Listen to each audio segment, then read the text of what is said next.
Hello everyone, welcome to my YouTube channel physics by अमन।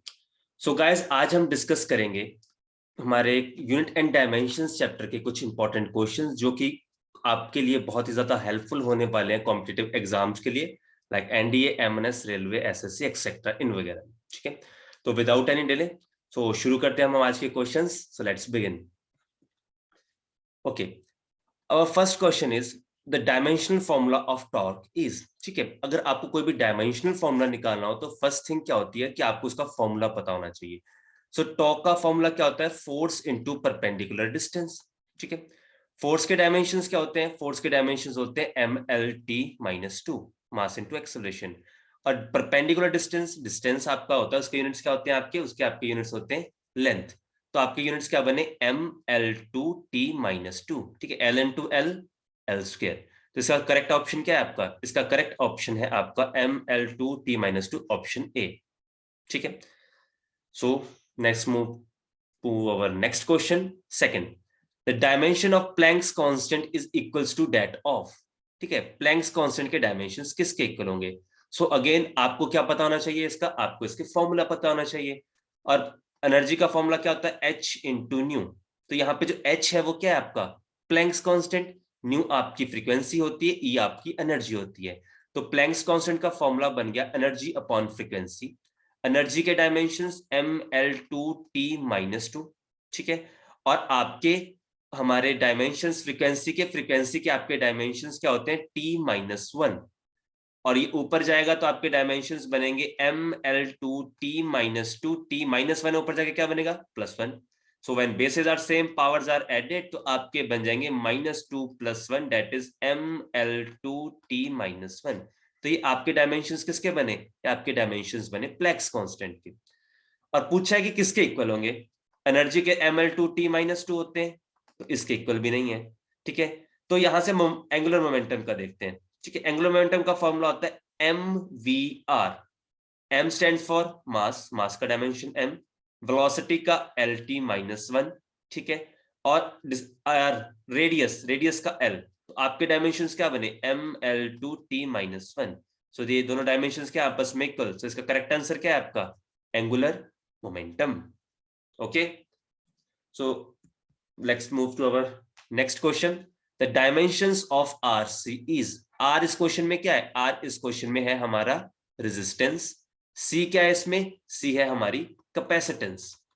ठीक है, R resistance है और C क्या है इस क्वेश्चन में हमारा? C इस क्वेश्चन में है हमारा कैपेसिटेंस। ठीक है, अब RC का आपने क्या निकालना है? Dimensional formula. R के यूनिट्स क्या आते हैं? ओहम। C के यूनिट्स क्या होते हैं? C के आपके यूनिट्स जो होते हैं वो क्या होते हैं? आपके टाइम अपॉन ओहम, मतलब सेकंड अपॉन ओहम। ठीक है, ऐसा कैसे? तो आपको पता होगा कि कैपेसिटेंस का फॉर्मूला क्या होता है? Charge upon potential. Charge upon potential का ओहम्स लॉ से फॉर्मूला क्या होगा? IR। और चार्ज का फॉर्मूला क्या होता है आपका? IT। और अपॉन IR, I से I कैंसिल, क्या बचा? T upon R। तो T के डायमेंशंस, नीचे रेजिस्टेंस के डायमेंशंस, रेजिस्टेंस के डायमेंशन ओहम्स, ओहम से ओहम कैंसिल, कैंसिल, सॉरी। तो RC के डायमेंशंस क्या बने आपके?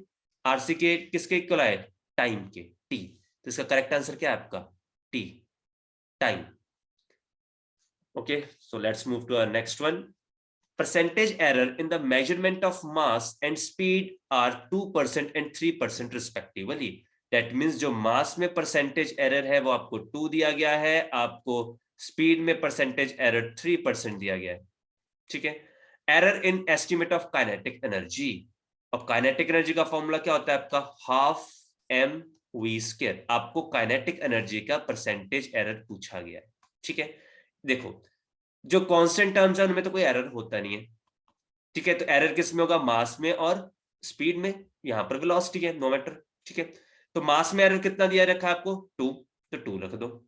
ठीक है, प्लस वेलोसिटी में कितना एरर दे रखा है? स्पीड में 3। अब देखो आपके जो एरर्स है ना, एरर्स वो हमेशा ही क्या होते हैं? एरर्स हमेशा ही ऐड होते हैं, चाहे मल्टीप्लीकेशन हो, चाहे डिवाइड हो, चाहे एडिशन हो, चाहे सब्ट्रैक्शन हो, एरर्स ऑलवेज एडेड। गलतियां हमेशा हमारी क्या करती हैं?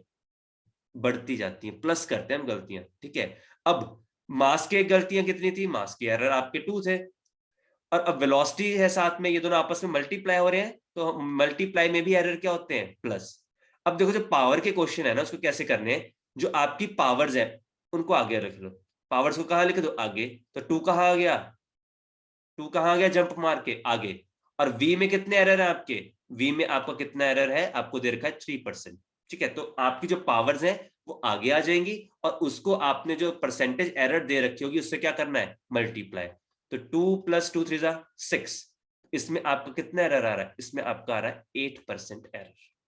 ठीक है, तो इसका करेक्ट आंसर क्या है, 8%। तो जितने भी आपको ऐसे क्वेश्चंस आएंगे, इन सभी में फॉर्मूलेस पे जाना है, फॉर्मूलेस में जिसकी जितने परसेंटेज एरर दिए गए हैं उसको वहां पे लिखो, और जो पावर्स हैं वो जंप करके आगे आती हैं और मल्टीप्लाई हो जाती हैं। ठीक है, तो ये आप इस क्वेश्चंस को इस तरह से क्या करोगे, अटेम्प्ट करोगे। ठीक है, और अगर आपको मेरे क्वेश्चंस अच्छे लग रहे हैं तो प्लीज चैनल को शेयर एंड सब्सक्राइब कर दो। So next move to next one, same question. If the error in measurement of radius is 2% of sphere, then error in determination of volume. So volume of sphere का formula क्या होता है, 4/3 pi r cube. ठीक है, आपको किसका error दे रखा है, परसेंटेज एरर r का, पूछा किसका गया है, वॉल्यूम का। 4/3 और पाई तो क्या है आपके, कांस्टेंट, कांस्टेंट में कोई एरर नहीं होता। ठीक है, तो एरर किस में है, r में। अब देखो पावर है, पावर मैंने पहले बताया, पावर जंप मार के कहां जाती है, पावर जंप मार के आगे आ जाती है, तो 3 आगे। और आर में कितना एरर दे रखा है, 2। तो वॉल्यूम में कितना एरर है आपका, percentage error of volume comes out to be 6%। So आपको करेक्ट ऑप्शन क्या है, बी।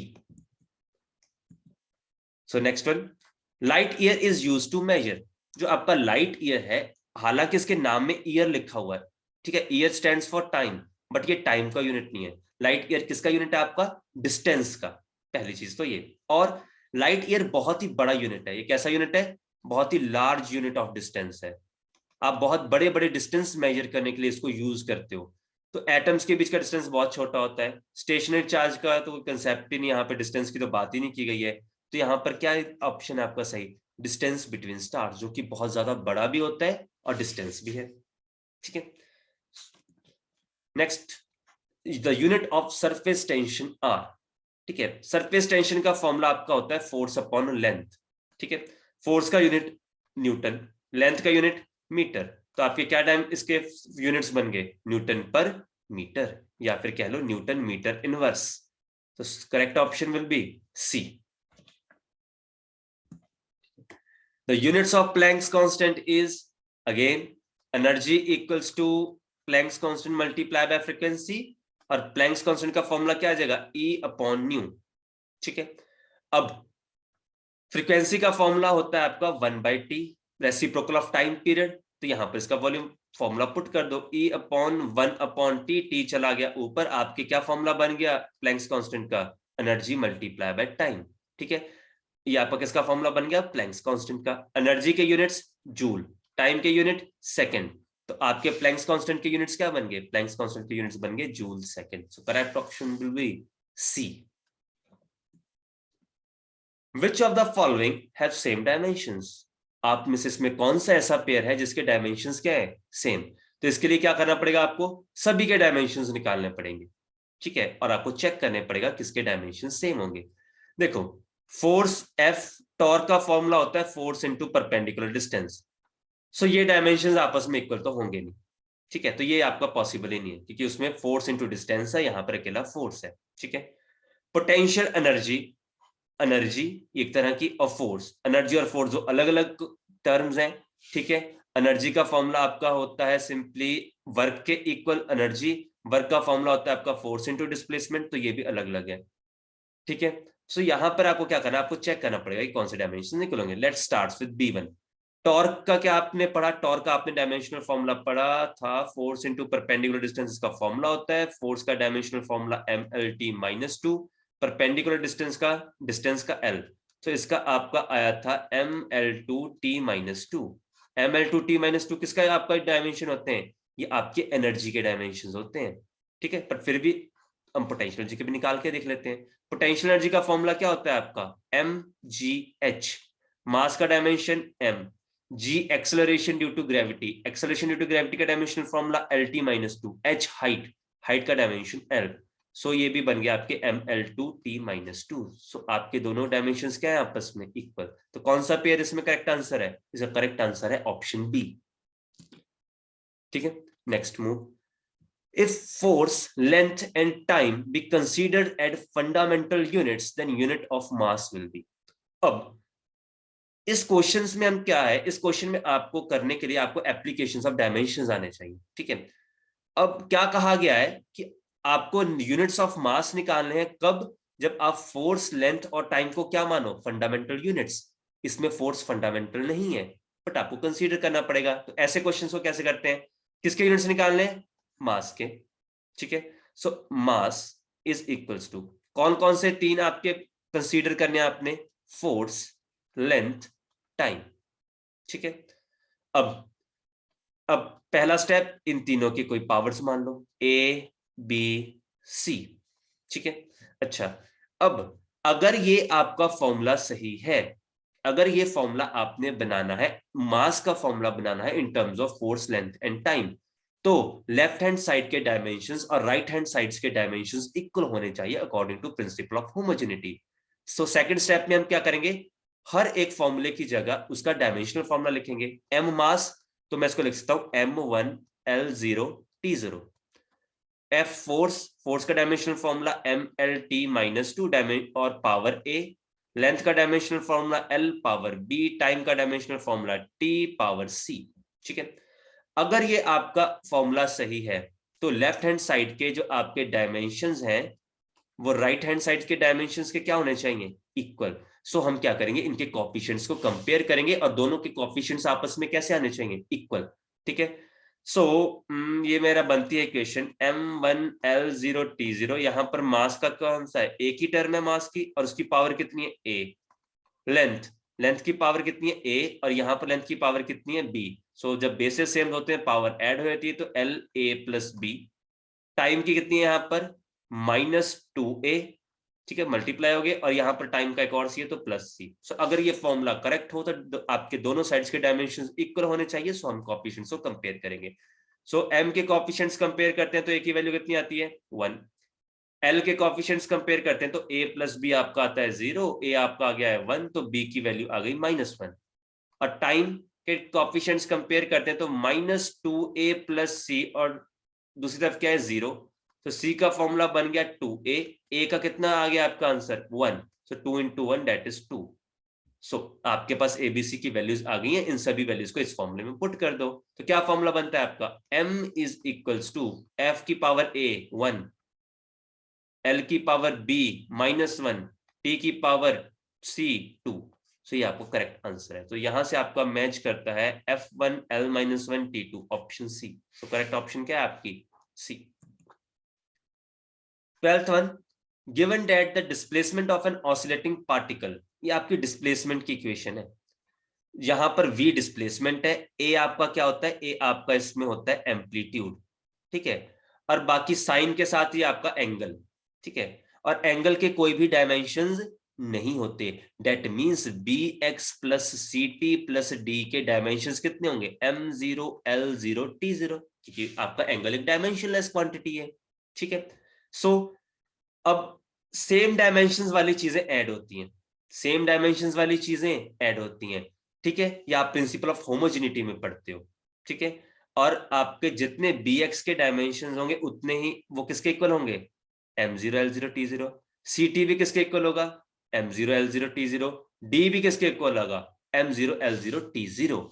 क्यों? क्योंकि आप ये यूनिट्स और डायमेंशंस के चैप्टर में पढ़ते हो कि प्रिंसिपल ऑफ होमोजेनिटी में कि सेम डायमेंशंस वाली चीजें ऐड होती हैं और वही डायमेंशन उसका रिजल्ट आता है। सो पहले क्या करेंगे? bx के डायमेंशनल फॉर्मूला क्या आएगा? m0 l0 t0। ct का भी डायमेंशनल फॉर्मूला क्या आएगा? m0 l0 t0। d का डायमेंशनल फॉर्मूला भी क्या आएगा? m0 l0 t0। सो d का डायमेंशनल फॉर्मूला डायरेक्ट आ गया आपका, डायमेंशनलेस है वो। t यहाँ पे टाइम है तो c का डायमेंशनल फॉर्मूला आ गया m0 l0 t0 upon time का डायमेंशन t, और ये ऊपर जाके क्या बनाएगा? t-1, बाकी सब 0 रहेंगे। और b is equals to m0 l0 t0 upon x। x क्या है यहाँ पर? इसमें डिस्प्लेसमेंट। तो x जब ऊपर जाएगी, डिस्प्लेसमेंट के क्या आपके डायमेंशनल फॉर्मूला होते हैं? l। तो ये ऊपर जाएगा तो आपके पास इसका भी डायमेंशनल फॉर्मूला क्या आ जाएगा, इसका डायमेंशनल फॉर्मूला आ जाएगा L-1।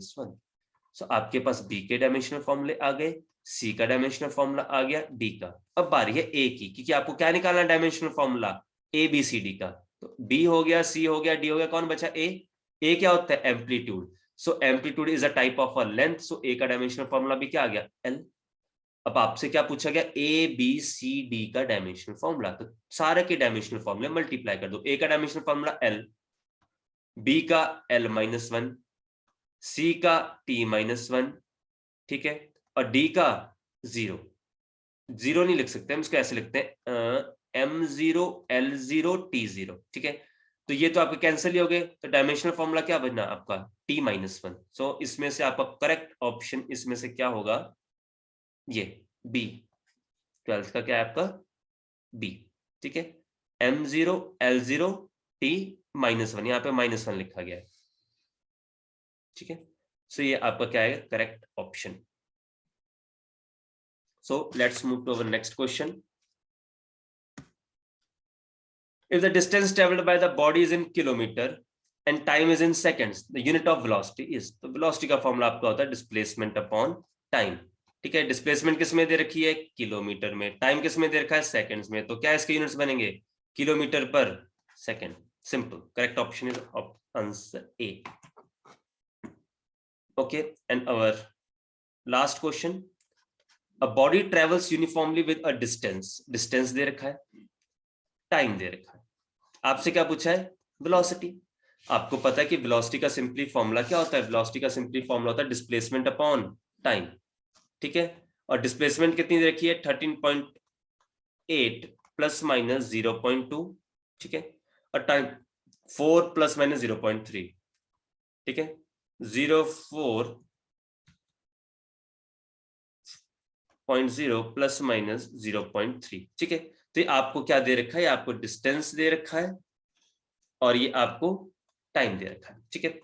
सो ये जो पीछे वाली टर्म होती है ना प्लस माइनस में, ये एरर्स होते हैं। तो आपने क्या करना है, आपको पता है कि वेलोसिटी डिस्प्लेसमेंट अपॉन टाइम, आपने एरर्स को छोड़कर इनको डिवाइड कर लेना है। सो आपका आ गया 13.8 अपॉन 4, तो ये आपका अप्रोक्सीमेटली कितना आएगा, 13.8 अपॉन 4, 3.45, ठीक है।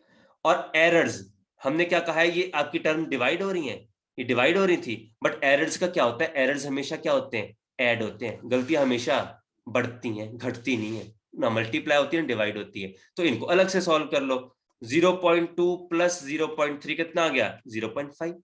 सो अब हम इसको एरर की फॉर्म में लिख देते हैं, एरर की फॉर्म में लिखेंगे तो 3.45 प्लस माइनस 0.5, ये आपका करेक्ट आंसर है, ठीक है। एरर्स को अलग से सॉल्व करो और जो उसके फर्स्ट वाली टर्म्स होती हैं, उसके पहले वाली टर्म्स होती हैं, उनको अलग से सॉल्व करो। तो आपका करेक्ट ऑप्शन है 3.45 प्लस माइनस 0.5 मीटर पर second, option D. Okay, the unit of percentage error is, ठीक है, जो आपका परसेंटेज एरर है उसका फॉर्मूला आपका क्या होता है, delta x upon x into 100। X यहां पर कोई भी क्वांटिटी है, कोई भी टर्म है, ठीक है। अब ऊपर भी एक्स है, नीचे भी एक्स है, तो दोनों के यूनिट्स आपस में क्या हो जाएंगे, कैंसल। तो आपके इसके क्या यूनिट्स बने, कोई no units, percentage error is unitless, percentage error की कोई भी यूनिट्स नहीं है, ठीक है। तो अगर आपको मेरी वीडियो अच्छी लगी हो, क्वेश्चंस अच्छे लगे हो, so please like and subscribe my channel. Okay, bye bye all of you, मिलते हैं अगली वीडियो में, बाय।